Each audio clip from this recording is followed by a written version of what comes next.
त्यानंतर पाहूयात एक वेगळी बातमी उत्तर प्रदेशमधली। कानपूरच्या देहात जिल्ह्यामध्ये जावई आणि सासूबाईचा व्हिडिओ व्हायरल झाला। त्यांचे कुटुंबीय सुद्धा चक्रावले। दोघांनी पळून जाऊन लग्न केलं।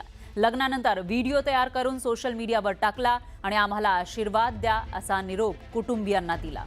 वारंवार सासरवाडीला जाणाऱ्या जावयाचा जीव सासूवर चढला। गेल्या काही दिवसांपासून दोघांचे प्रेम संबंध होते। अखेर जावई सासूबाईला घेऊन पळून गेला। दोघांनी कोर्टात लग्न केलं आणि त्याचा व्हिडिओ सोशल मीडियावर टाकला। हा व्हिडिओ पाहून कुटुंबीय सुद्धा चक्रावले। सध्या त्या दोघांची सुद्धा शोध घेतला जातोय। उत्तर प्रदेशातली अशी ही एकमेव घटना नाहीये, तर अलीगडमध्ये सुद्धा काही दिवसांपूर्वी एक जण लग्नासाठी मुलगी पाहायला गेला आणि तिच्या आईच्या प्रेमात पडला होता। मुलीसोबत लग्नासाठी मुलानं होकार कळवला, पत्रिका छापल्या, पण ऐन लग्नाच्या काही दिवस आधीच होणारा जावई सासूबाई सोबत पळून गेला।